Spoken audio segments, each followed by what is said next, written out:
Ողջույն, 168-ի եթերում կրկին ռանդևուն է։ Այս երեկո զրուցակիցս մարդ է, ում երկար ժամանակ սպասում եմ իմ տաղավարում, մարդ է, ում հետ վստահաբար ունենալու եմ հրաշալի զրույց, որովհետև էմոցիաներով,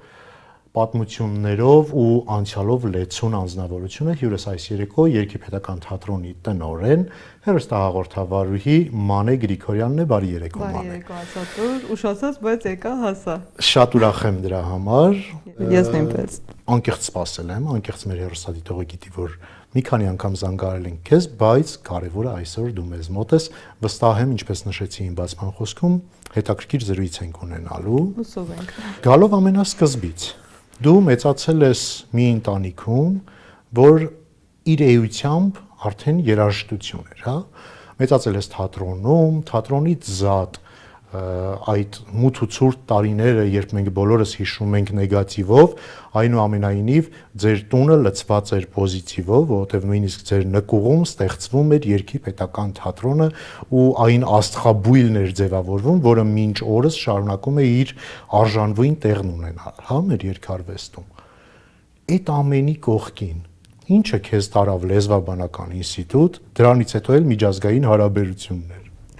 Նախ մութ ու ցուրտ տարիները ինձ համար շատ լուսավոր ու ջերմ տարիներ են։ Ինձ ևս։ Այսինքն հիշողության մեջ ոչ մի նեգատիվ բան չկա, որովհետև բնականաբար փոքր էի ու հոգսը ինձ վրա չէր, ծնողներս էին ամեն բան կարգավորում ու դա է պատճառը, որ ես ունեցել եմ շատ ջերմ ու լուսավոր մանկություն։ Բնականաբար այդ երաժշտության, թատրոնի ներքո էլ ավելի հետաքրքիր էր մանկությունս, իսկ մասնագիտության ընտրությունը, առաջին մասնագիտության ընտրությունը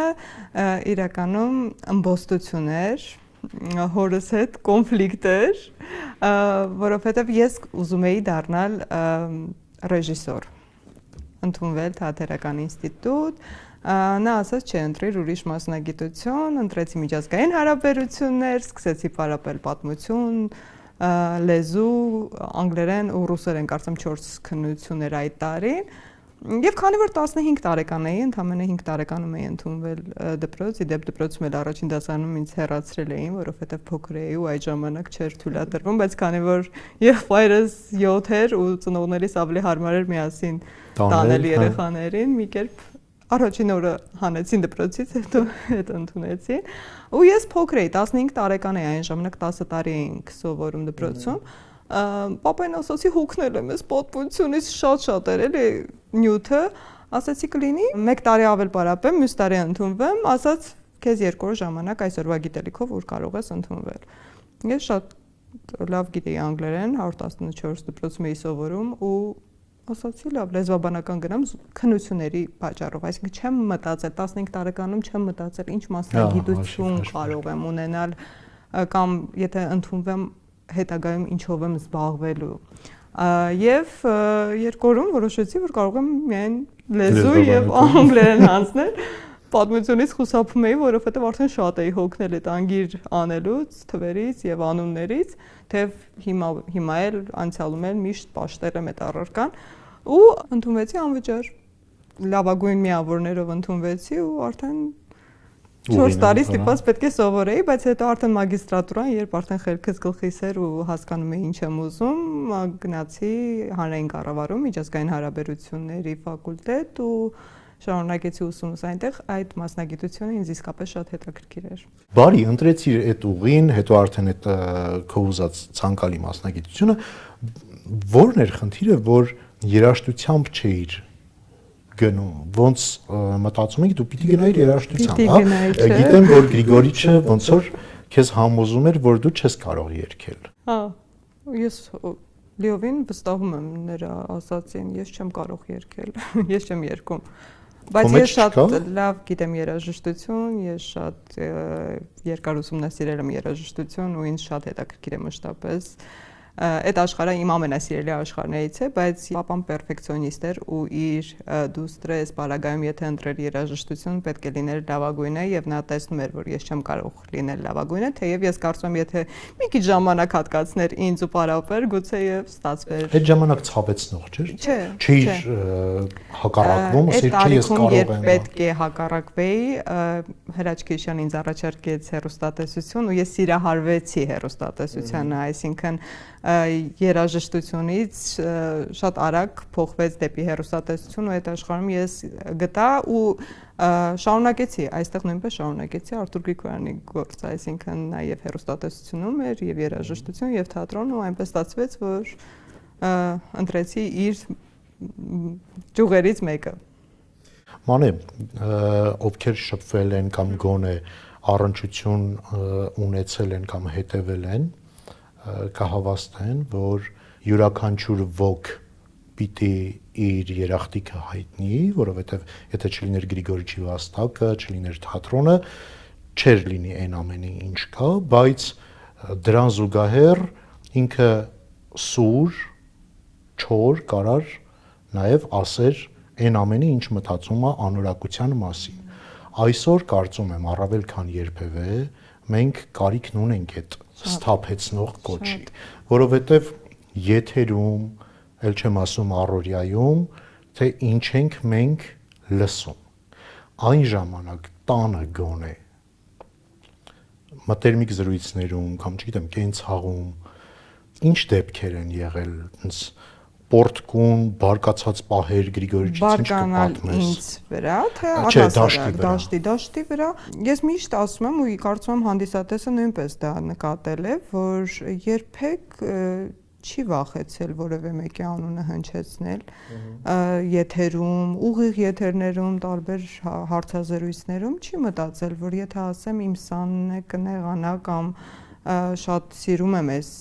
մարդուն, այս արտիստին, բայց սխալվել է ու այդ սխալի մասին չասել չեմ կարող։ Ինքը այդպես է մտածել ու մշտապես ասել է։ Ես գուցե որպես իր դուստր ու հետագայում նաև պրոդյուսեր ասում եմ պետք է այդ եթերում ասել, բայց շատ ճիշտ էր անում, որ ասում էր, որովհետև զգաստանում էին, զգոնանում էին ու ավելի ուշադիր էին դառնում իրենց արտադրանքի նկատմամբ,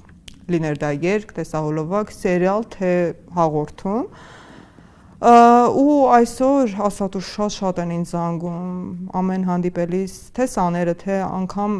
դերասաններ, որոնք իր հետ երբևէ չեն աշխատել, այսինքն իր մոտ չեն ուսուցանել, գալիս են ասում են կարիքը կա նրա խոսքի, նրա նկատողության, նրա քննադատության, որովհետև մենք էլ ենք արդեն լճանում ու մեզ էլ արդեն անհետաքրքիր է։ Այսինքն այն ժամանակ միևնույն է անում էին անորակ ինչ որ բան, վախեցած սպասում էին, որ գուցե զանգի կամ հանդիպեն ասի ինչ որ բան, ու հիմա այդ տեղը ոչ ոք դեռ չի գրավել, չեմ պատկերացնում ով կկարողանա, ում խոսքը կլսեն ու կհարգեն այնքան, որքան նրան են հարգել։ Իսկ ամենաշատը ում վրա էր բարկանում։ Իր սաների, իրականում, Ռազմիկի, Սարոյի, որովհետև նա համարում էր նրանց լավագույն ձայներից, լավագույն երգիչներից ու շատ վիրավորվում ու ջղայնանում էր, եթե երգում էին ոչ հայկական երգեր, չգիտեմ, գուցե գործիքավորումները լինեին այլ ազգի ներկայացուցիչներին, հա, ավելի մոտ, մի խոսքով ամենաշատը իրենց հավացնում էին իր սաները, բայց ընդունում էին ու պապան միշտ ասում էր արեք այդ երգերը, որոնցով փող եք աշխատում, ես չեմ ասում մի արեք, բայց մի բերեք այդ ամեն ինչը հեռուստատեսություն, մի բերեք իմ տուն, որովհետև դուք լավ երգիչներ եք, դուք լսում եք ու սիրում եք լավ երաժշտություն, արեք այդ, սովորեցրեք մարդկանց այդ ամեն ինչը։ Ինձ հետ զրույցներում կամ առհասարակ այլ հարցազրույցներում հանդիպում եմ արտիստների, ովքեր մատուցում են ոնց ճիշտ բառն ասեմ, ոչ գրիգորիչական երաշխավորություն ստացած երաժշտություն, բայց հարկ եղած դեպքում մշտապես ասում են այ Գրիգորիչը որ ինձ այսպես ասեց, այնպես ասեց, այդ խոսույթների քանի տոկոսն է կեղծ։ Շատ են լինում նաև դեպքեր, որ մեկ անգամ հանդիպած մարդը կարող է ասել, որ օգտագործել նրա անունը, ասելով, որ աշխատել է իր հետ եւ այլն, ոչ անուններով ցանկերը կան համացանցում, ովքեր են եղել Երկրպետական թատրոնի տարբեր սերունդներում, ովքեր են աշխատել իր հետ, ովքեր են սովորել,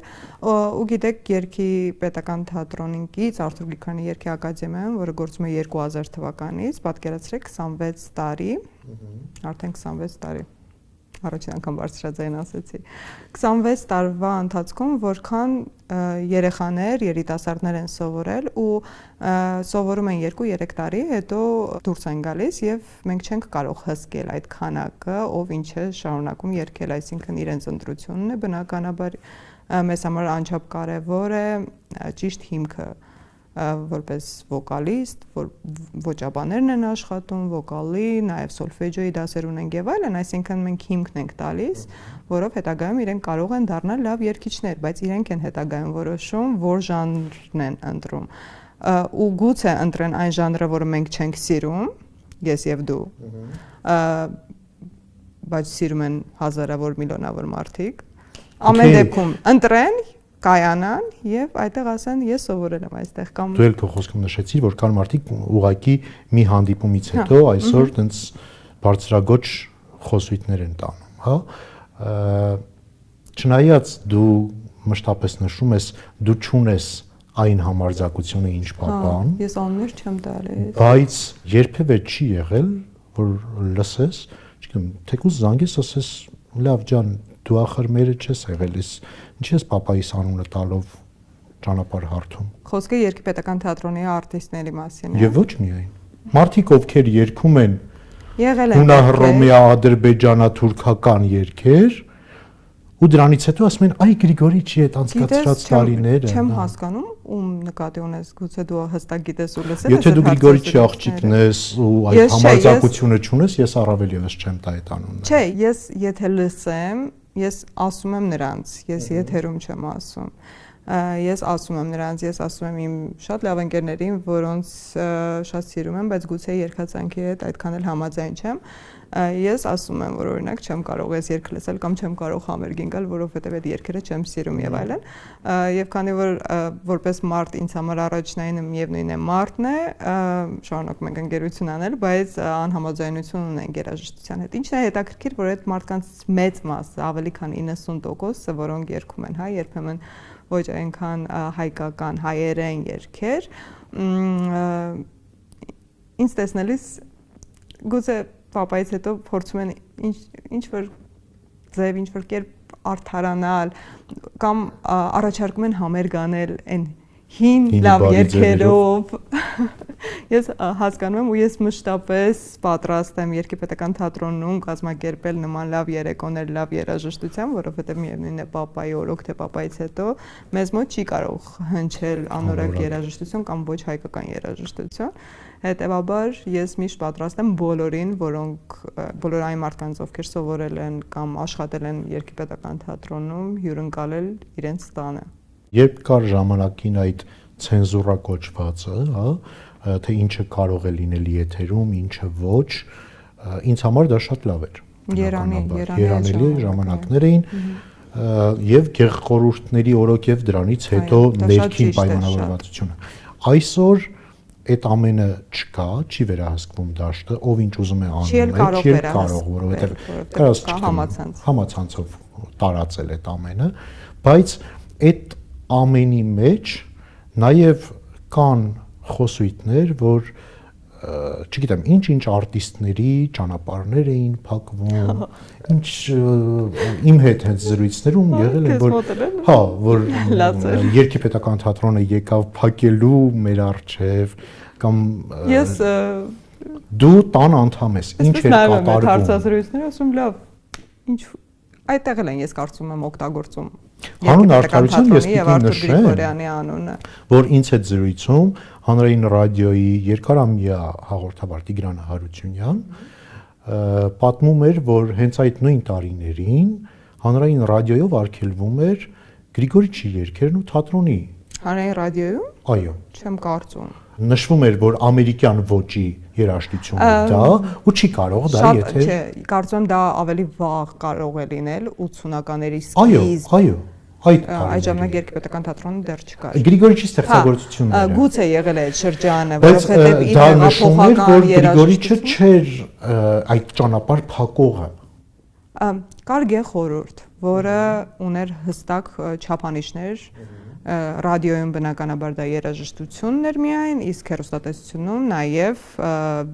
վիզուալ, հա, արտադրանքը ու շատ լավ էր։ Դա ամբողջ աշխարհում էր լավ։ Արի ավելի մեծ մտածենք ու մեծ քննարկենք այս հարցը, որովհետև նույն Միացյալ Նահանգներում, որտեղ թե հեռուստատեսությունը, թե նաև երաժշտական ասպարեզը մի քանի քայլ առաջ է մեզնից, եկեք խոստովանենք, դա այդպես է ու եթե մենք հետևենք իրենց, հետևենք ու վերցնենք, կրկնօրինակենք եւ մեզ մոտ ստացվի կրկնօրինակել այս դեպքում, շատ լավ կլինի, որովհետեւ նրանց որակը շատ բարձր էր ու բարձր է, բայց նույն Միացյալ Նահանգների պես մեծ շուկայում ու զարգացած շուկայում միևնույն է այսօր լճացում է տեղի ունենում ու այսօր նույն չգիտեմ այն ժամանակ գեղխորհուրդ էր թե ոչ, բայց այն ժամանակ էլ մեկ վինիլային սկավառակ ունենալու համար պետք է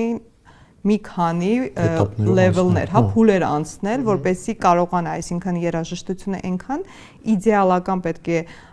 միքսված լիներ, մաստերարված լիներ, ձայնագրված, նվագած եւ այլն եւ այլն եւ այլն,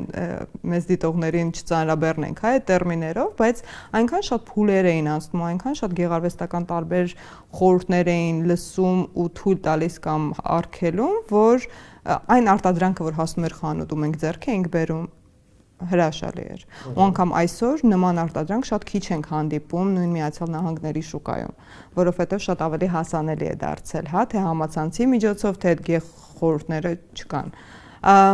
Նույնը կատարվում էր մեզ մոտ, այսինքն կային մարդիկ, որոնք լսում էին, թույլ էին տալիս կամ չէին թույլ տալիս։ Սովետական խորհրդային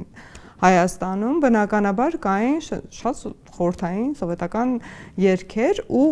Պապան արեց այդ հեղափոխությունը, այսինքն բերեց նոր հայկական էստրադա, որը հայկական էր, ոչ ոք չէր կարող ասել դա ամերիկյան է կամ ռուսական է, հայկական էր, բայց նոր էր։ Չէին հասկանում ինչ է կատարվում, մարդկանց դուր էր գալիս, ռաբիս չէր, հայերեն էր ու հայկական էր, բայց նոր էր, խանգարում էր, չէին հասկանում, պետք էր թողել, շատ դռներ են Պապայի առջև փակվել։ Ես անգամ Պապայից հետո կորցրած մեղեդի ներկայացում էի բեմադրել ու պատմել իր կենսագրությունը բայոպիկ ներկայացում էր, որտեղ այդ բոլոր դռների մասին խոսում էի, որ փակվում էին ու արդյունքում ինքը ուղղակի սկսեց բացել դռներ տաղանդավոր երգիչների, տաղանդավոր դերասանների, հաղորդավարների, ռեժիսորների առջև։ Այսինքն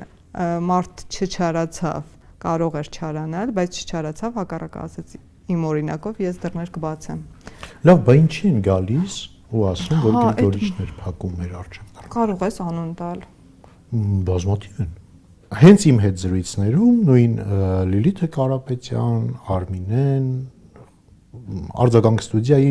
պահն են անընդհատ բարձրաձայնում։ Հա, ես այդ թեմայով իրականում խոսել եմ, չեմ ուզում կրկնվել, բայց նախ, եթե փակվել են դռներ, ինչու են այսօր արխիվում պահպանվել եւ ցուցադրվում այդ նյութերը, այսինքն գնացել են եթեր այդ հոլովակները կամ համերգային, չգիտեմ, ամանորյա նկարահանումից։ Նույն Արմինեն եւ Լիլիթը նախ Արմինեն շատ զարմանալի է, որ նման բան է ասել, բայց նա թատրոնի հետ համագործակցում էր, նաև շատ համերգներ է ունեցել թատրոնում, եթե փակվեին դռներ, առաջինը երգի թատրոնի դռները չէին բացվի եւ համերգներ չէր ունենա։ Լիլիթի պարագայում նույնպես ես անդրադարձել եմ այս թեմային ու Լիլիթը ոչ միայն երգի թատրոնի կամ Պապայի անուն է տալիս, շատ հաճախ նրան տարբեր հեռուստալիքներում են փակել։ Ես չեմ կարող ուրիշների փոխարեն պատասխան տալ ու անկեղծ չգիտեմ որոնք են եղել պատճառները, բայց գուցե իսկապես այդ գեղխորհուրդը չի անցկացրել այն արտադրանքը, որը նա այդ ժամանակաշրջանում ներկայացրել է։ Ու մենք չենք տեսել ուր են այդ տեսահոլովակները, որոնք փակվել են։ Խնդրում եմ այն բոլոր մարդկանց, որոնք ասում են, օրինակ, այս տեսահոլովակը չեն թույլ տվել ցուցադրել ու խոսքը միայն Լիլիթի մասին չէ, ու հուզվում են, զոհ են ներկայացնում իրենց, խնդրում եմ, այդ տեսահոլովակները, որոնք թույլ չեն տվել, հիմա YouTube-ը բաց է բոլորի համար, ցույց տվեք, տեսնենք ո՞րն է եղել պատճառը, որ թույլ չեն տվել։ Որովհետև ես վստահ եմ, ավելի քան վստահ եմ, չգիտեմ, չեմ դիտել այդ տեսահոլովակները, բայց վստահ եմ, որ այնտեղ եղել են բաներ, որոնք հիմա դիտենք, կհասկանանք, որոնք են եղել պատճառները, որ թույլ չեն տվել։ Ու թույլ տվողները շատ էին, միայն հայրս չէր։ Խոսեցինք այդ արգելքներից, սև ցուցակներից։ Կներես, բայց ամեն դեպքում եւ Լիլիթը եւ Արմինեն հենց այնպեսում շատ լավ այո, որի համար ես շատ ուրախ եմ։ եմ։ Թե Երգի թատրոնի, թե Արտուր Գրիգորյանի մասին, դրա համար ինձ համար շատ զարմանալի է, որ նրանք նույնպես խոսել են, որովհետեւ Արձագանք ստուդիայից գիտեմ 1-2 անուն գիտեմ, որ լսել եմ, որ արտահայտվել են, այսպես տխրել են եւ այլն, բայց ոչ թե չեմ ուզում տալ, այլ չեմ հիշում իրենց անունները։ Ես շատ փոքր էի այդ ժամանակաշրջանում, հազիվ մերոնց անուններն էի հիշում։ Բայց ամեն դեպքում այդ երգչուհիները նույնպես խնդրում եմ ցույց տվեք, որ երգերն են կամ որ տեսահոլովակներն են արգելվել եւ բացի հանրային հեռուստաընկերությունից կամ հանրային ռադիոյից, էլ որ հեռուստատեսություններն են արգելել ու որոնք են եղել պատճառները։ Խոսելով սև ցուցակներից, հա, դու ինձ համար այն բացառիկներից էիր, որ դու եւս խոսել ես սև ցուցակների մասին, երբ որ արտիստներն են այդ մասին խոսում բարձրաձայնում, դրան միանգամից գալիս է հետևելու հանրայինի եւ այլ հեռուստաընկերությունների թե աշխատակիցների, թե ղեկավարության պատճառաբանությունը, մեկնաբանությունը, որ չկան այդպիսի բաներ, բայց դու բարձրաձայնել ես, որ հանրայինում կային սև ցուցակներ։ Այո, կային։ Նաև քո հետագա գործունեության դադարեցման հիմքում նշել ես, որ դա եւս խանգարում էր քեզ անել այն, ինչ ուզում ես անել, որովհետեւ այդ սև ցուցակումները արված անձանց հնարավորություն չունեիր հրավիրելու։ Ինչով է արտիստը շակերտներում, հա, արժանանում նրան, որ իրեն ներառում են հանրայինի սև ցուցակ։ Միայն հանրային հեռուստաընկերության Դե մասին դու հանրայինում ես աշխատել։ Թե առհասարակ։ Առհասարակ, Ես մեզ մոտ, չգիտեմ, ես նկատել եմ, գուցե կային այլ պատճառներ, բայց ես նկատել եմ, որ մարդկային ամբիցիաներ էին, այսինքն մեծ խոշոր որոշումներ չէին, չգիտեմ, այնպեսի բան է արել այս արտիստը, որ չի կարող ելույթ ունենալ, չեմ կարծում նման օրինակները շատ էին այս սև ցուցակում, ավելի շատ օրինակ ես ու դու ունենում ենք կոնֆլիկտ, ուրեմն դու էլ չես կարող լինել հանրայինում։ Ենթադրենք, հա, նման իրավիճակ։ Ոչ թե պատճառը եղել է այն, որ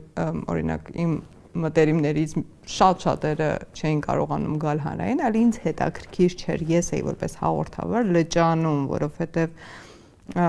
արդեն անհետաքրքիր հյուրեր էին, շատ հետաքրքիր հարցազրույցներ եմ ունեցել ու շատ շնորհակալ եմ հանրային հեռուստաընկերության այդ հարցազրույցներն իրականացնելու հնարավորության համար, բայց նաև երբ weekend ունեինք, այսինքն ձևաչափ էր, որտեղ ավելի ժամանցային հյուրեր էին, չկային լուրջ հարցազրույցներ, կային ավելի խաղային, երաժշտական ասպարեզից դերասանական, ես միշտ առաջարկում էի մարդկանց, որոնք ուղղակի ասում էին չի լինի, ասում էի Որն է պատճառը, ուզում էի հասկանալ, որովհետև ես այսպես կողքից դիտելով, հա, հետևելով Facebook-յան իրարանցումներին, չգիտեմ, տարբեր հարցազրույցներին, որքանով հասցնում եմ, ես չէի նկատում, օրինակ X մարդը արտահայտվի վատ հանրայինի մասին կամ այդպես եմ այդ կարծիքս կազմել, որ գուցե անձնական խնդիրներ կամ ամբիցիաներ են եղել ու այդ պատճառով հայտնվել են, որից իրականում տուժում է եթերի արտադրանքը, եթերը լսարանը կորում է, մի խոսքով, լսարանը տեղափոխվում է YouTube եւ ես շատ ուրախ եմ դրա համար։ Դες հիմա հանրայինում ինձ համար ամենայն ցավով եմ ասում, հա, հատկապես վերջին շրջանում տեսնում ենք, որ հեռանում են, հեռացվում են Խորեն Լևոնյան, Լուսինե Թովմասյան, Բաբկեն, դու քո կամքով գնացիր։ Այստեղ ինչա կատարվում, այսինքն խոսք ասող, տեսակետ ունեցող, մտածելակերպը բարձրաձայնող անձիկ մեկուսացվում են։ Չեմ կարծում, որ դա է պատճառը վերը նշված մարդկանց, որովհետև յուրաքանչյուրը կարծեմ խոսել է իր պատճառների մասին, որոնք են եղել հեռացման պատճառները։ Այո, ես իմ կամքով եմ դուրս եկել ու պատճառը եղել է այն, որ ես հաշտ չէի այն ամենի հետ, ինչ կատարվում էր, խոսքը ոչ քաղաքական, ոչ աշխարհաքաղաքական թեմաների մասին է, այլ ես շատ սիրում եմ հեռուստատեսություն։ Ես ինձ համարում եմ հեռուստատեսության մարդ ու ես երբեք չեմ մտածում, որ եթե ես իմ ծառայության պայմանագրով, ծառայության մատուցման պայմանագրով նշված եմ հաղորդավար, ապա ես պետք է միայն գամ, ասեմ ողջույն, ես ցտեսություն ու հեռանամ։ Ես նվիրվում եմ շատ այդ հաղորդման ու համարում եմ իմը ու ուզում եմ ամեն ինչ հրաշալի լինի հեռուստադիտողի համար, որովհետև գիտեմ, որ մայրս է դիտում, ընկերներս գուցե դիտեն, այսինքն ես չեմ ուզում անհետաքրքիր կամ անորակ ինչ-որ բան անել։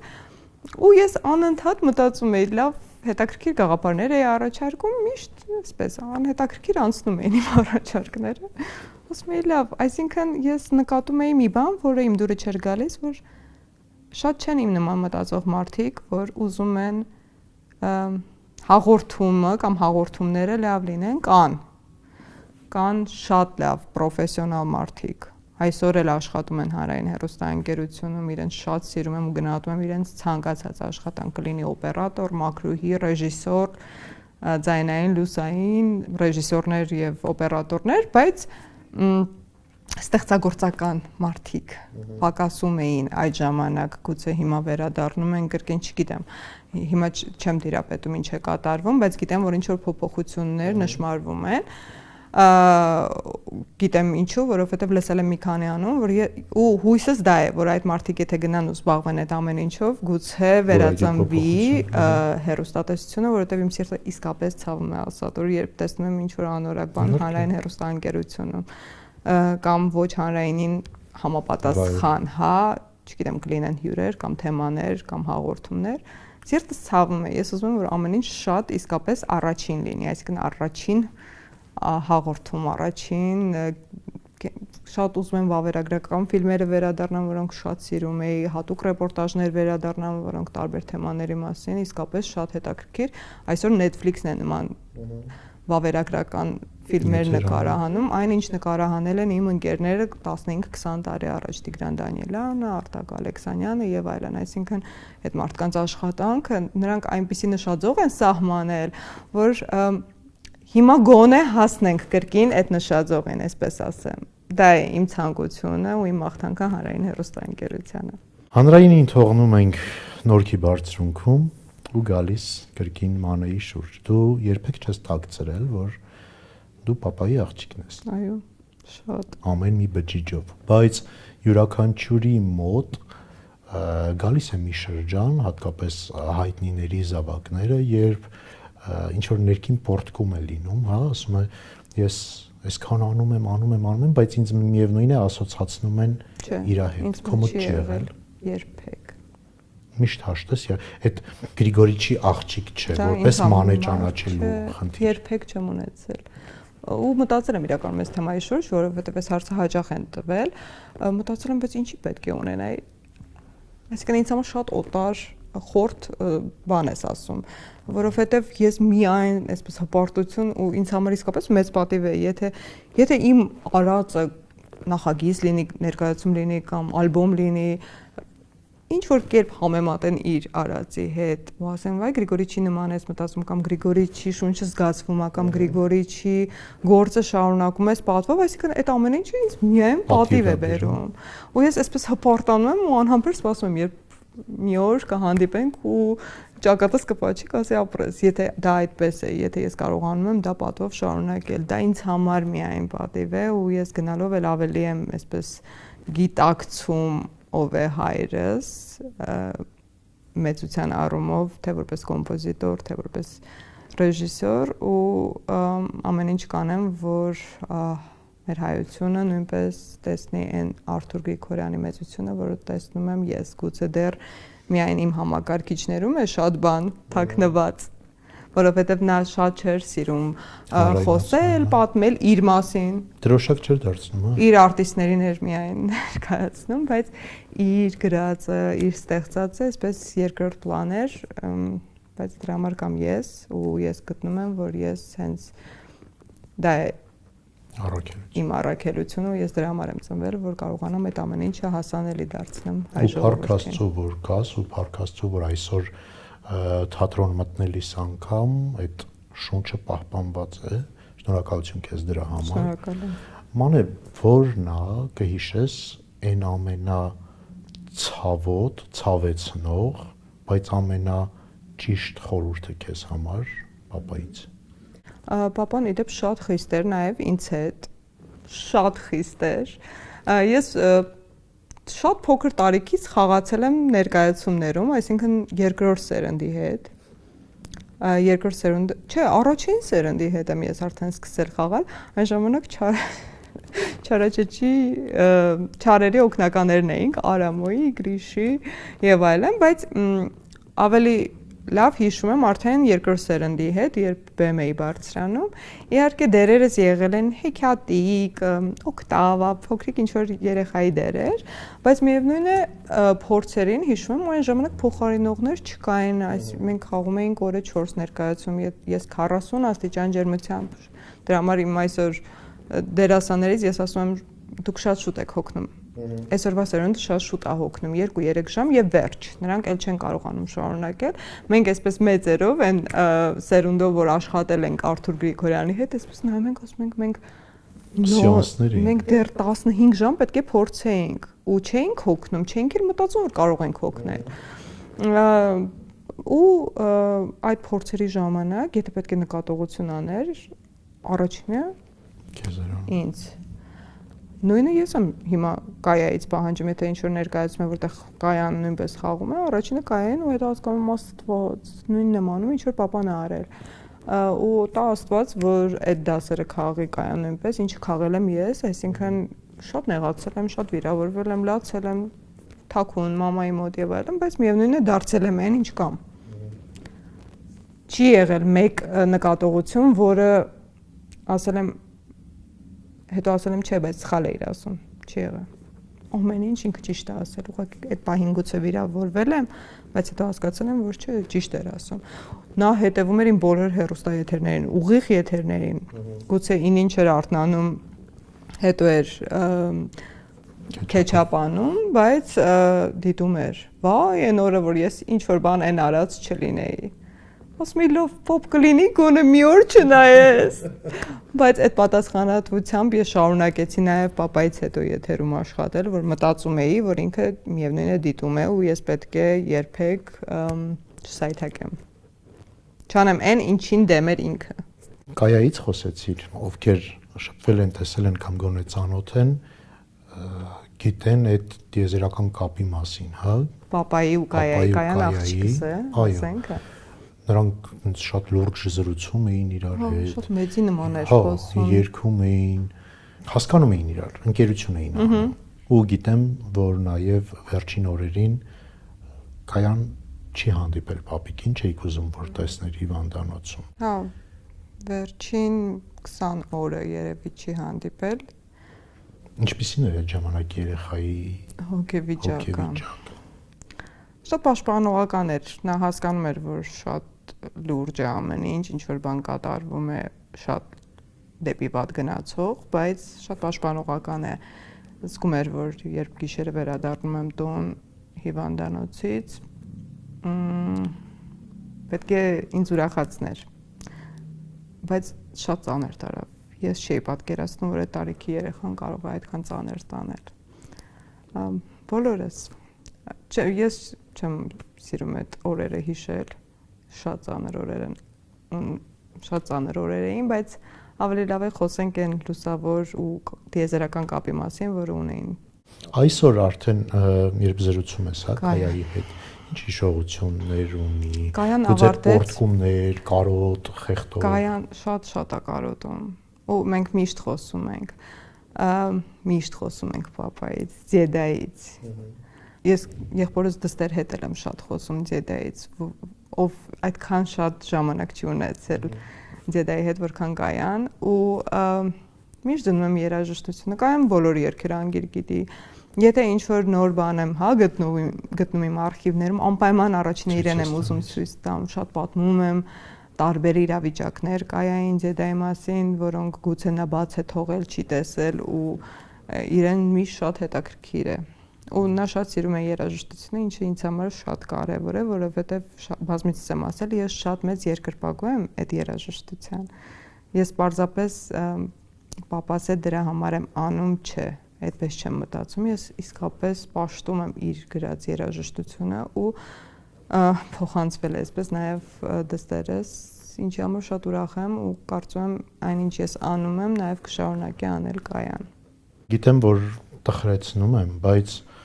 այնուամենայնիվ ձեր վերջին հանգստի գնալը դու ոնց ես մեկնաբանում, զգում էր ինքը։ Չգիտեմ, ինքը կյանքում ընտանիքի անդամների հետ հանգստի չի մեկնել։ Նա միայն գործողումների էր մեկնում, այսինքն համերգների, հյուրախաղերի եւ այլն։ Եթե պետք է հանգստանար, մեկնում էր կամ Արցախ ու կարող է մեկներ գիշերը ժամը 3-ին որոշեր, մենակ նստեր, մեկներ, Արցախի անտառներ կամ Նորավանք, մնար մենակ, ընտանիքի հետ էլ։ Մենք ամեն ամառ անպայման մեկնում էինք Արցախ, հանգստանում էինք այնտեղ, բայց ծով չէր սիրում մարդը։ Մեկ կամ երկու անգամ ենք միասին եղել։ Բայց վերջին այդ բուժումից հետո, երբ բուժման ընթացքում երբ բժիշկները ասացին, որ կարծես դինամիկա կա եւ ամեն բան դեպի լավն է գնում, շատ ուրախացանք ու նա որոշեց, որ մենք պետք է մեկնենք հանգստի ընտանիքով։ Չենք հասկանում ինչու է շտապում։ Բժիշկը ասել է լավ է։ Լավ կլինի։ Ասում ենք, չէ, պապ, ավելավա սպասենք, ամռանը կգնանք ամբողջությամբ բուժումը ստանանք նոր։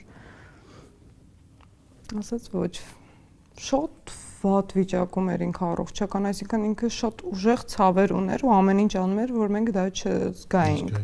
Նա ամեն ինչ անում էր, որ մենք վայելեինք հանգիստը։ Նա շատ վատ զգալով գալիս էր մեզ հետ քայլելու, որ մենք քայլենք, մենք, չգիտեմ, չեմ պատկերացնում, այսպես կողքից նայեն, կմտածեն զգում էր, ուզում էր վերջին հանգիստը ընտանիքի անդամների հետ անցկացնել, բայց նաև վերջին օրերին ես տեսնում եմ իր աչքերի մեջ այդ ցանկությունը ապրելու հավատը, որ նա կապրի, իսկ նա չէր մտածում, որ այսքան շուտ ամեն ինչ կավարտվի։ Ինչ էիք խոսում այդ օրերին։ Իրականում ձայնը վերջին ամիսներին չկար ու այսպես շշուկով էր խոսում, շատերը չէին հասկանում, բժիշկները չէին հասկանում, ես էի այսպես թարգմանում, որովհետև շատ լավ էինք իրար ճանաչում ու ամեն ինչ գիտեինք։ Շատ քիչ էր լինում, որ բուժումից ու այդ ամեն ինչից զատ թեմաներից խոսեր այդ օրերին, որովհետև հիմնականում բոլորս կենտրոնացած էինք ինչ անել, ոնց անել։ Բնականաբար ես երբեմն ինչ-որ բաներ էի պատմում, ինչ է կատարվում, որպեսզի իրան մի փոքր ցրեմ, բայց գիտես բլոկել եմ այդ շրջանը իմ կյանքում, որովհետև չեմ ուզում հիշել իրեն, հիվանդն այլ չէր ուզում, ասում էր ես չեմ ուզում հիվանդանոցում մահանամ, ես չեմ ուզում բեռ դառնամ իմ երեխաների վրա, ես չեմ ուզում, որ ինձ տեսնեն թուլացած հիվանդ ու արդյունքում այդպես ստացվեց, բայց խոսքը վատ առողջական վիճակի մասին է, որովհետև երբեք բեռ չի եղել, ամեն ինչ արել է, որ մեզ հեռու պահի ցանկացած խնդրից։ Արի չխոսենք էլի այդ թեմայով։ Իրոք շատ ցավոտ շրջան է մեր ընտանիքի համար ու չեմ ուզում վերապրել այդ այնքան լուսավոր, այնքան լավ օրեր ենք ունեցել, այնքան լուսավոր հիշողություններ կա ու այնքան լուսավոր ժառանգություն է թողել երաժշտության միջոցով, հա, մեզ, որ կարծում եմ իրեն միայն որպես մեծ հայ պետք է հիշել ու նաև այո ներկայացնել աշխարհին կամ հայերին։ Գալով թատրոն այսօրվա։ Դու արդեն մի քանի տարի ստանձնել ես թատրոնի ղեկավարությունը որպես տնօրենի, ինչպես նշեցի, զարգացնում ես, պահպանում ես, բայց այստեղ էլի միջանձնային, հա, այդ քո ներքին բաների մասին եմ ուզում խոսենք։ Այնտեղ կան մարդիկ, ովքեր աշխատել են տասնամյակներ, հա, ու դու այդ երեխա մանեն վազվզում էր միջանցքներով, կուլիսներով, այսօր նրանք քո աշխատողն են։ Ինչ որ կաշկանդվածություն իբրև ղեկավար։ Եթե ես ինձ պահեի իբրև ղեկավար, այսինքն այսպես բարձրակրունկներով, կոստյումներով մտնեի ու ասեի։ Հատիկավոր չոքայի։ Չէ, մեզ մոտ շատ ջերմ հարաբերություններ են, մենք թատրոնում ունենք Գայանե, ունենք Համլետ ձյաձյա, որոնք առաջին օրից են, հիմնադրման առաջին օրից են աշխատում Երգիպետական թատրոնում եւ ես վստահ եմ իրենց եթե խոսացնես, իրենք չեն ասի մանեն ղեկավարը։ Մենք բոլորով միասին փորձում ենք պահել, պահպանել ու այնքան շատ են նվիրյալներ այսօր թատրոնում, այսինքն թե տեխնիկական անձնակազմը, որոնց ես շատ սիրում եմ, թե արտիստներ, որոնք իսկապես սիրում են թատրոնը ու ուզում են էլի ինձ հետ միասին փրկել ու շարունակել զարգացնել, փրկել ենք, այսպես ասենք, որովհետև շատ դժվար ճանապարհ ենք անցել։ Հիմա ավելի շատ զարգացնելու փուլում ենք, այսինքն շատ նոր ներկայացումներ ենք ունենում, շատ տարբեր ներկայացումներ ենք ունենում, թե մեծահասակների համար, թե երեխաների, թե շատ փոքրերի համար, թե դպրոցականների համար, ուսուցողական, երաժշտական, ինտերակտիվ, այսինքն շատ բազմաճյուղ ենք այսօր դարձել, ինչը հնարավորություն է տալիս էլ ավելի շատ հանդիսատես բերել թատրոն, իսկ հանդիսատեսն է պահում թատրոնը։ Միայն հանդիսատեսն է պահում թատրոնը, դրա համար պետք է փորձել ամեն ինչ ու հասկանալ ինչն է դուր գալիս այսօրվա մեր հայ հանդիսատեսին։ Ու այս պայքարում, հա,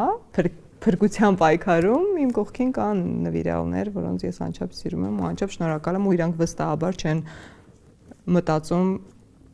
ինձ հետ դուքով որևէ մեկը չի խոսում, այսպես ասեմ, կամ Տիկին Գրիգորյանով որևէ մեկը չի խոսում։ Բոլորի համար ման եմ, բոլորի համար ընկեր եմ, պետք լինի ինքս եմ աթոռները տեղաշարժում, պետք լինի։ Այ չկա ղեկավար, բոլորս նույն նավի վրա ենք, նույն գործն ենք անում։ Ընտանիք։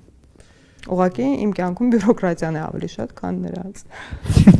Այդքան բան։ Սա ամեն ինչ նույնն է, փաստաթղթաշրջանառությունն է մեծացել։ Իթիվս այլ հարցերի, այլ գործառույթների, որ իրականացնում ես թատրոնում, նաև ամենայն սիրով ու պատասխանատվությամբ շարունակում ես Արթուր Գրիգորյանի Երգի ակադեմիայի գործունեությունը ծաղկացնելն ու զարգացնելը, որը վստահաբար իր նպաստն է բերում մեր հետագա սերնդի զարգացման գործին, հա, արի այդ մասին էլ խոսենք, որովհետև այսօր ինձ համար կրկին կարևոր է թե որտեղ են կրթություն ստանում մեր երիտասարդները, որովհետև դա եւս մեկ խնդիր է, կրկին փորձից ելնելով եմ ասում, ճանաչում եմ բազմաթիվ անձանց, ովքեր մի քանի ելույթից հետո բացում են իրենց ստուդիան։ Այո։ Ինչ է կատարվում։ Շատ ուրախանում եմ իրականում, որ շատ են երաժշտական ստուդիաներ բացում, բայց շատ կուզեմ, որ այդ ստուդիաները լինեն իսկապես ոչ միայն գեղեցիկ ելույթների մասին, այլ կենթանի երգել սովորեցնեն երեխաներին, ծնողներին չխաբեն միայն գեղեցիկ հագուստներով, ինչ որ փայլփլուն բեմերի ելույթներով, որովհետև շատ կարևոր է այն հիմքը, որը երեխաները կամ երիտասարդները ունենում են, ու մեր ստուդիայի հիմնական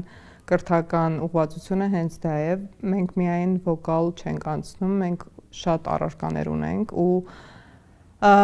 փորձում ենք ամեն բան սովորեցնել, դերասանի վարպետություն, սոլֆեջ, վոկալ, ոճաբանություն, երաժշտության պատմություն, շատ կարևորում ենք մեր ապագա սերունդի ճաշակը ու ուրախ եմ տեղեկացնել, սա երևի թե էքսկլյուզիվը կլինի այսօրվա միակ, որ այս տարվանից սկսած ես շատ ավելի շատ եմ զբաղվել ու զբաղվելու Արթուր Գրիգորյանի Երգի ակադեմիայի աշխատանքներով, մի քիչ ժամանակ ունեմ նաև արդեն որ Երգիպետական թատրոնին զուգահեռ զբաղվել ու ստեղծագործական մասով որոշումներ կայացնել ու այս տարի մեր թիմին են միանում շատ հրաշալի արտիստներ, մարդիկ, մասնագետների թիվս Շուշան Պետրոսյան, Արսեն Գրիգորյան, ով դերասանի վարպետությունը դասավանդելու ումից անդադար կարելի է սովորել, Սարե շատ տաղանդավոր երիտասարդ կատարող է, բայց բացի կատարող լինելը նաև մասնագետ է վոկալի ու իր բարձրագույն կրթությունը ստացել է Լոնդոնում եւ Բելգիայում, այսինքն ինձ համար շատ կարեւոր է նույնպես բազան հասկանալ ինչ գիտի նա, որ կարողանա փոխանցել երիտասարդներին, հատկապես փոքրերին։ Ու շատ ուրախ եմ, որ մեր ստուդիայի շրջանավարտները այսօր այնքան կայացած են ավարտում մեր ստուդիան, որ կարողանում են դասավանդել քո նշած տարբեր ստուդիաներում, արդեն նրանք են դառնում փոխանցողը։ Ու տա Աստված, որ նրանք կարողանան մյուս ստուդիաներում էլ փոխանցել այն, ինչը ստանում են մեզ մոտ, որովհետև ի վերջո նրանք ստանում են մեզ մոտ Արթուր Գրիգորյանի կրթական ծրագիրը, ինչը շատ երկար մշակվել է, մեկ օրվա որոշում չի եղել։ Էլի շատ անակնկալներ ունենք, շատ բան չեմ ասի, բայց քանի որ ես եմ զբաղվելու այս տարի, վստահ եմ մեզ հետևող մարդիկ կիմանան, կտեսնեն, կլսեն շատ լավ, շատ նոր ու հետաքրքիր երգեր ու ասեմ, որ 5 տարեկանից է ընդունելությունը, ունենք փոփ եւ ժողովրդական բաժիններ, երկու բաժիններում էլ ընդունելությունը լինելու է օգոստոսի վերջ, բայց արդեն դիմումները ընդունում ենք, այնպես որ կարող եք հայտերը ներկայացնել։ Հրաշալի, որովհետեւ կրկին ընդգծենք, որ եթե ցանկանում եք սովորել, եթե ցանկանում եք երգել, առաջնայինը հենց կրթությունն է, այսօր այն ունենք այդ կրթության պակասից է, էլի։ Այո։ Բազան պետք է ճիշտ լինի, որ վրան կարողանան հետո գեղեցիկ ապակիներով շենքեր կառուցել։ Մանե թատրոնում նաև ինչպես նաև քո կյանքում կարմիր գծով անցնում է, հա, Արցախը։ Արցախը մեր հողն է, Արցախի մասին պետք է խոսել, պետք է պատմել մեր երեխաներին, պետք է ճանաչել Արցախի քաղաքները։ Ես վերջերս մեկը ինձ հարցրեց, ասեց, բայց դու Երևանում ես ծնվել, ինչու ես քեզ արցախցի համարում։ Ասացի, դու չես եղել Արցախում։ Դա է պատճառը, որ չես հասկանում։ Ես այո, Երևանում եմ ծնվել, հայրս էլ է Երևանում ծնվել, բայց մեզ համար շատ կարևոր են մեր արմատները։ Մայրս ի դեպ Արցախից է եւ ապրել է մինչեւ տեղափոխվել է Երևան այնտեղ ու կապ չունի Արցախը մեր հողն է։ Մեկ անգամ եթե մարդ եղել է Արցախում, չի կարող չսիրահարվել, չհասկանալ ինչու ենք մենք այդքան շատ սիրում Արցախը ու այդքան ցավում Արցախի համար ու այդքան ծանր թեմա է բոլորիս համար ու ինչու ենք մենք այդքան հպարտանում, որ մենք արմատներով արցախցի ենք։ Կարծում եմ այս այն թեման է, որ խնդրանքս հայ ժողովրդին ուղղակի հասկանալ, որ մենք բոլորս հայ ենք։ Իրանի հայը հայ է, Լիբանանի հայը հայ է, Ամերիկայի հայը հայ է, Արցախի հայը հայ է, Գավառի հայը հայ է, Գյումրիի հայը հայ է։ Մենք բոլորս հայ ենք ու մենք պետք է ուղղակի լինենք բարեկամ, եղբայր, քույր իրար, ծնող երեխա, որ կարողանանք մեր Հայաստանը էլ ավելի հզորացնենք ու հուսանք, որ մի օր ամեն ինչ լավ կլինի ու մեր բոլորիս երազանքը կիրականանա։ Գալիս ենք մի թեմայի, որի մասին եւս գիտեմ, որ չես սիրում շատ խոսել։ Դու լարված նայում ես իմ աչքերին։ Ուզում հասկանալ ինչ թեմա։ Անձնականից խոսել չես սիրում, բայց հայտնիները դատապարտված են այսպես կոչված որոշակի փակագծեր բացելու մանե։ Չեմ կարծում, որ քո հաղորդմանը պետք է հարց, որի պատասխանը չես լսի։ Ես չեմ խոսում անձնականի մասին։ Ամուսնալուծության թեմային չեմ անդրադառնալու, որովհետև բազմաթիվ անգամներ խոսել ես այդ մասին, ավելի քան 10 տարի է անցել։ 25 թվականին դու մի հրապարակում արեցիր, որտեղ մասնավորապես նշել էիր իմ կյանքում կա մարդ, ով օգնել է հաղթահարել դժվար շրջանը եւ վերակենդանանալ։ Դրանից հետո մենք քեզ խազերի ժամանակ տեսանք երիտասարդ երաժշտի հետ, հա, Արման Մնացականյանի։ Ի վերջո այսօր ինչ է կատարվում Մանեի կյանքում։ Ես չեմ խոսում իմ անձնականի մասին։ Շատ լավ է, որ պատրաստվել ես, շատ ամեն ինչ շատ լավ է իմ կյանքում։ Առաջիկայում մենք կարող ենք Ինչ։ տեսնել Մանեի ամուսնությունը։ Երբ տեսնեք կիմանաք։ Տարիներ առաջ նաև նշում էիր, որ անհանգստանում ես, որ Կայան միայնակ է մեծանում, նրան քույր ու եղբայրը պետք է։ Իրականում շատ կուզեի Կայան ունենար քույր ու եղբայր կամ քույր կամ եղբայր, բայց այս շրջանում անկեղծ պետք է ասեմ, չեմ պատկերացնում այս շրջանում, որովհետև շատ ծանրաբեռնված եմ աշխատանքի վայրում։ Ինձ հետևող մարդիկ 10%-ն են տեսնում այն աշխատանքի, որ արվում է հենց այս պահին թատրոնում եւ ոչ միայն թատրոնում։ Ու այդ նախագծերը, այսպես որ սկսեմ հերթով ներկայացնել, ծավալները նախագծերին, մարդիկ կասեն, «Էս երբ ես հասցրել»։ Այդ հարցը տալուց հիշեք, որ այս շրջանում։ Դրա համար ես հասկանում եմ, որ ամենակարևորը երեխաներն են ու լավ կլիներ դադար վերցնել, պետք չէ այսքան շտապել, բայց քանի սկսել եմ կիսատա չեմ սիրում թողնել, փորձեմ այդ նախագծերը ավարտել ու սկսել մտածել դրա մասին։ Սկսած նախագծերից ամենացայտուն ու հանրության համար ամենատեսանելին մեր բոլորի կողմից արդեն շատ սիրված հենց այնպեսն է, որը այս դառն ու դժնդակ օրերին ամեն 5 շաբթի ստիպում է մեզ լիաթոք ուրախանալ, վայելել այդ ամեն ինչը, բայց դրա շուրջ եմ գտել մի ինձ համար անհամաձայնություն։ Ահա, հետաքրքիր է։ Կարծեմ թե անցյալ տարի էր տեղի ունեցավ YouTube-յան մրցանակաբաշխություն ու հենց այնպեսը, որ տարվա այսպես կոչված հայտնություններ չարժանացավ դրան։ Այդ թեմով հրապարակումներ արել եմ։ Իրականում ինձ զանգահարել են իմ նախկին գոլեգաները, որոնց հետ հանրային հեռուստաընկերությունում աշխատել էի։ Շատ ջերմ հարաբերություններ ունեինք։ Ինձ զանգահարեցին, պատմեցին մրցանակաբաշխության մասին, ես շատ ոգևորեցի, շատ ուրախացա, բայց հարցրեցի, պատմեցին, որ պետք է ես իմ դիմումը ներկայացնել։ Այստեղ շատ կարևոր է, ես չունեմ ամբիցիա, որ ոչ, ես չեմ ներկայացնի իմ դիմումը, որովհետև նույն Խազեր մրցանակաբաշխությանը, հա, տարբեր անվանակարգերում ինքս եմ ներկայացնում թատրոնի այս կամ այն նախագիծը։ Այսինքն դա նորմալ է ու այդպես պետք է լինի։ Հա, ինքն առաջադրումը նորմալ է։ Չեմ սիրում նաև այդ տեսակետը, որ ես այնքան հայտնի եմ, որ ես չեմ մտնի այդ դիմումը ներկայացնեմ, ոչ, բոլորը աշխարհում ամենաթոփ աստղերը միշտ ներկայացնում են իրենք կամ լավ իրենց պրոդյուսերական խումբը։ Այս պարագայում ես ուղղակի հարցրեցի, ասացի, ովքեր են լինելու որովհետև իմ հաղորդումը ժամանցային հաղորդում է եւ բնականաբար պետք է լինի ժամանցային անվանակարգում։ Ու տարվա լավագույն հաղորդումը ընտրվում էր բոլոր նոմինացիաներից, այսինքն դու մի անվանակարգում ներկայացներ, ինքը ավտոմատ նաև տարվա լավագույն անվանակարգում էր հավակնորդ դառնում։ Այդ պահին, երբ հարցրեցի, ոչ ոք դեռ չկար։ Ասացի շատ լավ, ինձ խնդրում եմ հենց դիմումները ներկայացնեմ, որովհետև ես ուզում եմ մրցակցել իմ գոլեգաների հետ, որոնք ստեղծում են լավ ժամանցային հաղորդումներ։ Անկեղծ ուզում եմ։ Բայց վերջին պահին անակնկալի չգան, որ բարձվի այդ անվանակարգում, օրինակ ինչ որ 13 տարեկան տղա է, ով PlayStation-ը խաղում կամ չգիտեմ, տարբեր կոնտենտ կարող է լինել։ Ամեն դեպքում ասացի, խնդրում եմ, երբ լրացնել, ինձ ասացեք, ովքեր են նոմինացված։ Եվ վերջ։ Ինձ անգամ չհրավիրեցին մրցանակաբաշխության։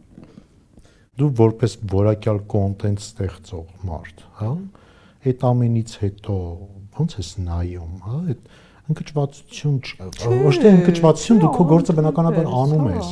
բայց երբ որ տեսնում ես, հա, այդ ամենից հետո, ես քեզ չհրավիրեցի։ Ես չհասկացա ուղղակի ինչ կատարվեց, անկեղծ։ Ես նաև այս մասին հրապարակումներ արել եմ Instagram-ում, այսինքն ես ուղղակի չհասկացա ինչ կատարվեց։ Ոչ տխրել եմ, ոչ սպասել եմ, ոչ գնալու էի այդ մրցանակաբաշխությանը այն մտքով, որ անպայման պետք է հաղթեմ ու անգամ եթե չհաղթեին վիրավորվելու էի, ոչ։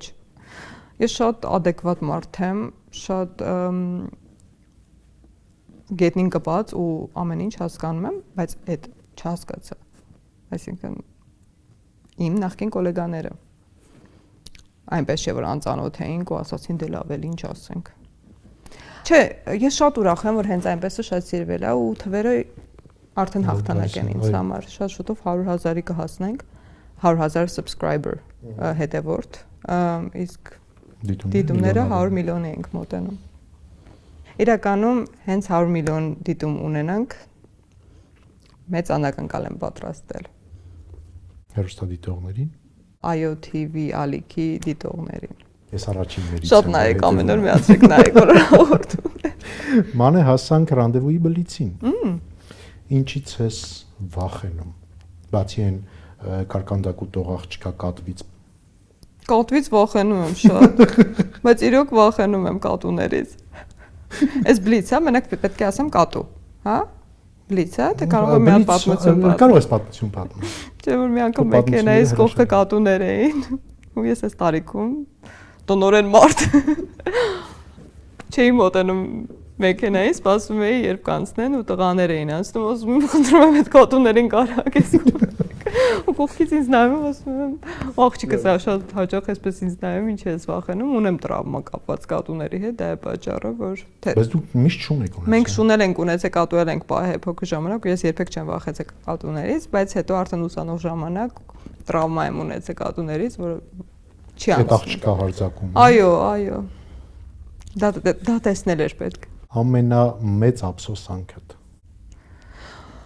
Մեծ ափսոսանքս կապված է թատրոնի վերջին տարիների հետ, պապայի օրոք, որ պասիվացել էր եւ տնօրեն, նախկին տնօրենների ոչ պրոդուկտիվ աշխատանքի պատճառով կանգ էր առել այդ ընթացող գնացքը ու չաշխատող մարդը հիվանդանում է, այսպես գլոբալ ասենք ես շատ ափսոսում եմ, որ այն ժամանակ չեմ մտածել այս ուղղությամբ ու այն ամեն ինչը ինչ հիմա անում եմ թատրոնի համար, այն ամեն ինչը ինչ այսօր թատրոնը ունի, չի տեսել պապան ու չի աշխատել այդ պայմաններում։ Այդ եմ ափսոսում շատ։ Կամ արտում չես ներում։ Այո։ Ու երբ չեմ ներում։ Իդեպ դու նաև Իդեպ ով է։ Չէ, դեռևս դրան չեմ անդրադառնա։ Դու նաև մի անգամ քո խոսքում ես ասել, գիտեմ, որ երկրորդ շանս չես տալիս մարդուն։ Ինչու՞, որովհետև երկրորդ շանս չեմ տալիս այն ժամանակ, երբ ցավեցնում եք։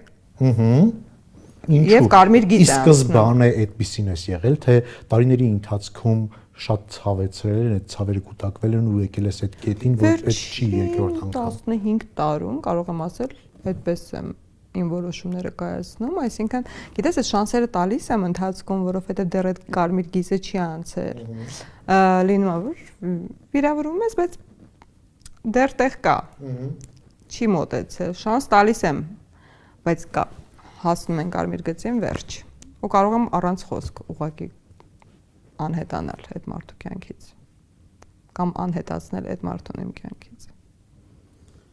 Ում ես ամենաշատը կարոտում։ Ինչ ես կարծում։ Ամենաշատը պապային ու քրոջս նակային։ Այսօր եթե հնարավորություն ունենայիր հենց այս պահին հանդիպել պապային, ինչ կասեիր։ Կգրկեի ու հոտը կքաշեի շատ երկար։ Ամենաշատը հոտն եմ կարոտել։ Չասված խոսքեր ունես պապային։ Գիտես, մենք շատ մտերիմ ենք եղել ու շատ խոսել ենք։ Ես բախտավոր եմ, որ ասում եմ պապայի աղջիկ լոկ խոսքեր չեն։ Մենք իրար ամեն ինչ ասել ենք։ Ես իրան ամեն օր ցույց եմ տվել, ամեն օր ասել եմ ինչքան եմ սիրում, նույնը ինքը։ Ասում եմ ամենաշատ ուզում եմ գրկեմ։ Երբեմն երազ տեսնում եմ, գոնե այդպես կարոտած փորձում եմ առնել։ Նշաններ ա տալիս։ Բայց հա հետո արթնանում եմ, էլի կորցնում եմ, էլի նորից կորցնում եմ։ Դաժան բան է։ Աղջիկները ինձ կհասկանան, որոնք նույն կորուստն ունեն։ Ման այսօր ինչն է պակասում հայկական երգարվեստին մեկ բառով։ Հայկական երաժշտություն։ Հարց, որը այս ողջ տարիների ընթացքում կուզեիր քեզ տային հարցազրույցներում, բայց այդպես էլ չեն տվել։ Ոյ։ Լավ հարց ես տալիս։ Կուզեի ես հարցը ես գրած լինեի։ Հարց, որը Կուզեի ինստային չեն տվել։ Ոյ, չգիտեմ։ Բարդ հարց է։ Մտածում եմ այն հարցերը, որոնք ինձ օրինակ հետաքրքիր են տարբեր մարդկանց մասին, բայց հասկանում եմ այդ բոլոր թեմաներով խոսել եմ։ Կարող է հաջորդ հաղորդման ժամանակ զանգեք ասեմ։ Մեկ ամեն հաղորդմանը զանգեք էլի։ Հիմա հասանք այդ զանգելուն։ Եվ պիտի առաջարկես իմ գալիք թողարկման հյուրերից մեկին ում ես առաջարկում։ Ես պետք է առաջարկեմ։ Կարող ես առաջարկել այն անձին, ում հետ հենց այդպեսում ֆանտաստիկ քեզ համար հաճելի ու բովանդակալի զրույց ես ունեցել։ Գողանանք հենց այնպեսի հյուրերին։ Այո, ում։ Դու ընտրիր, ում ես որոշել քեզ համար ով է։ Ավետը եղել է։ Ավետը եղել է։ Արսեն Գրիգորյան, Խոջոջ։ Չի եղել։ Խոջոջին զանգենք։ Զանգենք։ Արսենի հետ մենք Ռուբիկոն ենք վարում դեռ։ Ինչին ենք մենք 20 տարի առաջ, երևի 15 տարի առաջ, լավ։ Ու անմոռանալի օրեր ենք ունեցել Արսենի հետ։ Մենք շատ լավ նկարահանումներ ենք ունեցել ու միշտ խոսում ենք ինչ լավ է, որ այդ ժամանակ YouTube-ը չկար ու այդ ամեն ինչը չէր հայտնվում YouTube-ում։ Թեև կուզեի մի քանի պահպանված հաղորդում կա, այնքան սուր հարցեր էինք տալիս։ Ես հիշում եմ։ Հո, բայց շուտ հետաքրքիր էր։ Պատմեմ Ռոբիկոնի կուլիսներում ինձ հետ պատահած։ Խնդրում եմ հիմա պատմի։ Ինչ ենք արել։ Չէ, ձեր հետ կապված չէ, հյուրի հետ էր կապված։ Մենք արել ենք ինչ որ բան։ Դուք առավելագույնը որ պիտի այդ ամենից զգայք վառածի հոտներ։ Զանգենք Արսենին։ Զանգենք։ Կարևորը Արսենը հիմա փորձի չլինի, որովհետև գիտեմ պատրաստում են նաև նոր ներկայացման։ Իդեպ մեզ մոտ Արսեն Գրիգորյանը Կապույտ մորուքը նոր ներկայացում ունենք, Հրաչ Քեշյանն է բեմադրել եւ Արսեն Գրիգորյանն ու Նարինե Պետրոսյանն են գլխավոր դերում, այսպես գովազդ եմ էլի։ Իհարկե, ինչու՞ չօգտագործել այս հարթակը։ Ըստ Ամելի Նոտոմբի համանուն վեպի Կապույտ մորուքը շատ հետաքրքիր դերում է Արսենը, վստահ եմ հանդիսատեսը նրան այդպեսին չի տեսել, նա մարդասպան է։ Եվ շատ լավ է խաղում։ Նա ֆանտաստիկ դերասան է ինձ համար, ֆանտաստիկ։ Արտիստ։ Շատ։ Ու բոլորին կոչ եմ անում, անպայման գալ ու դիտել, ձեզ էլ հրավիրում եմ։ Սիրով անպայման։ 24-ին ունենք, կարող եք գալ։ Անպայման։ Հիմա զանգեմ։ Գնացինք։ Կարող ես սենց վերցնի նոր միացնել։ Հետ կզանգի կարծում եմ։ Քնարիկը Զաքարյանը եղել է։ Վայ, քնարիկին զանգի։ Զանգեմ։ Այնքան շատ եմ սիրում իրեն։ Ես էլ։ Ջան։ Ոնց ես կյանքից։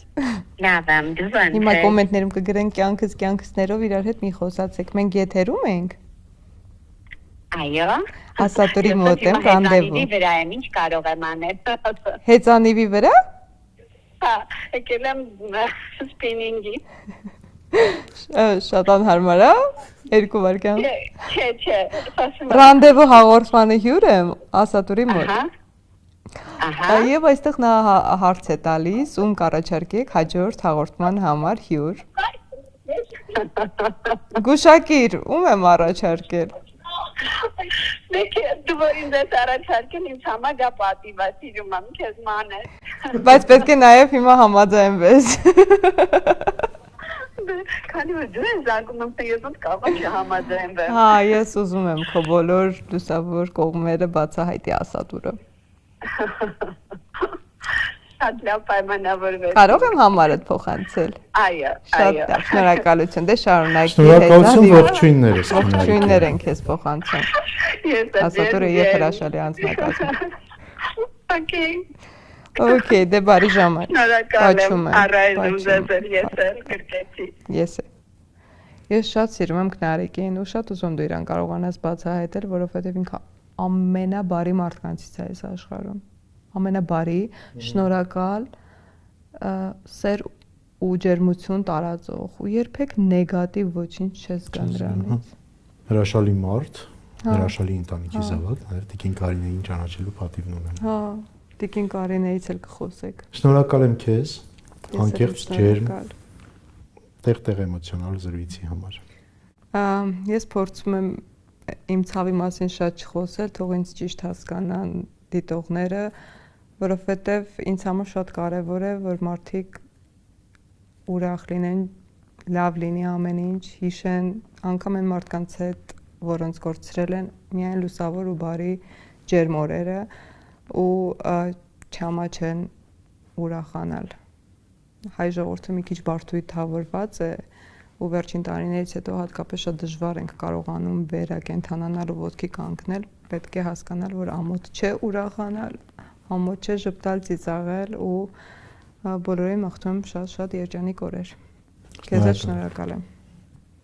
Հիշեցնեմ, որ այս երեկո զրուցակիցս Մանե Գրիգորյանն էր։ Շարունակեք հետևել 168-ին, կհանդիպենք։